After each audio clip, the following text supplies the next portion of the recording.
Hello again, everyone. Today we are back again with another Crackle video. So this one is going to be on the random crackle. And as the name would suggest, the crackles are fairly random. So whereas you would have like our classic crackle that we've gone over before, and the fine line crackle, those you'll be sure to see the crackle pretty much all over your project. This one is very unpredictable. It's very random. You may have just a few crackles. In one area you might have a little more. So again, it's all going to be personal preference on what you are going for as far as the crackle goes. So I thought I'd just go ahead and show you what this one looks like. I'm just going to use, this is a wooden egg, has a cute little stand. We'll paint this, and then we'll put a little, do a little decoupage with one of the birds here, and this is the ITD collection rice paper R1670. We'll run through it really quick. I'll paint this up, decoupage this, and then come back and show you how to use the crackle.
Decoupaged and painted, and we'll go ahead and start with step 1.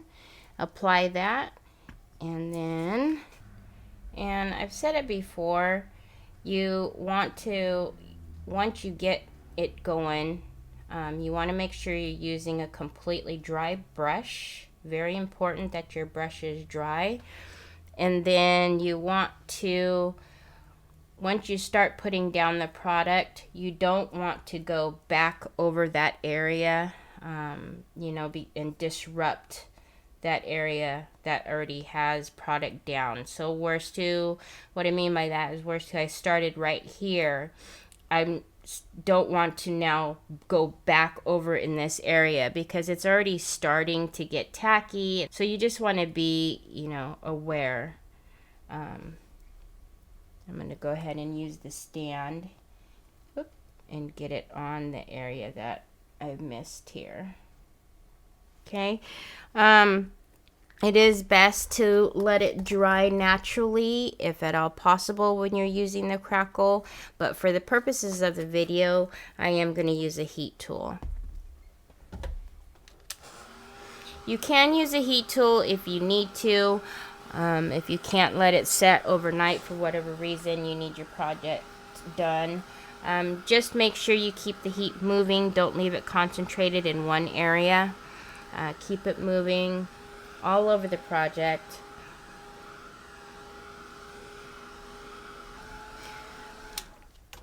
Okay, so once that's dry, I have mentioned before as well that you do want to make sure that before applying the step 2, you want to make sure your project cools.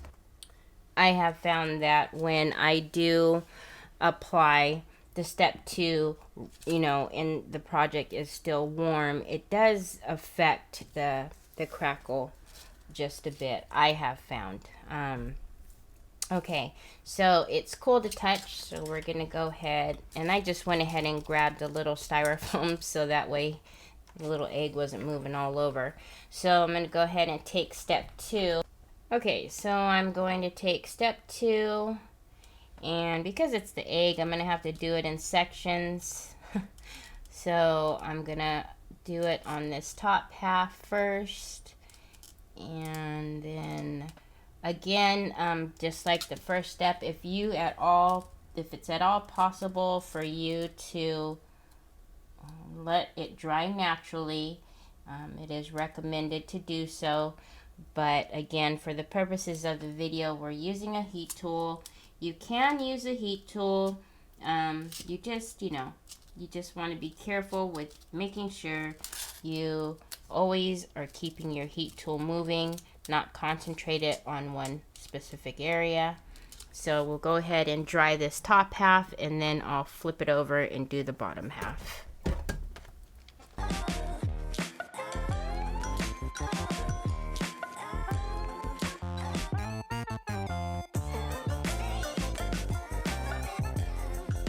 Okay, once that's dry and cooled to touch, I'm going to go ahead and take the Pentart antiquing paste, and this one is in Umbra, one of my personal favorites when I do crackles.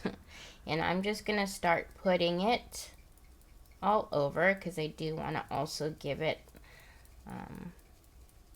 an antiqued color, so I'm going to put it all over.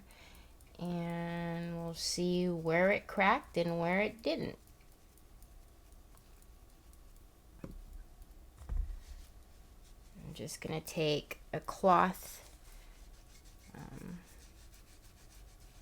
and wipe it back. And there you go. As you can tell, we just have a few here, nothing really here, and a few down here. So again, it's going to be personal preference and what you're looking for, as far as the crackle family, if you will. But don't think that just because you didn't get cracks everywhere that you didn't do it right. That's just how this one performs. It's very random.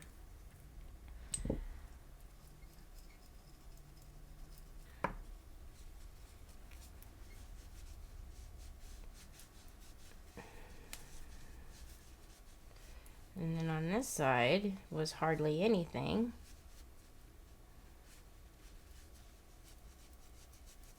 At all. And then we'll go ahead and do the front here over the bird itself and see. Looks like we've got some cracks here. And again, you can always keep going over this with the antiquing paste too to keep darkening up your cracks. That's again personal preference on how much you want to see, how dark you want the cracks to be.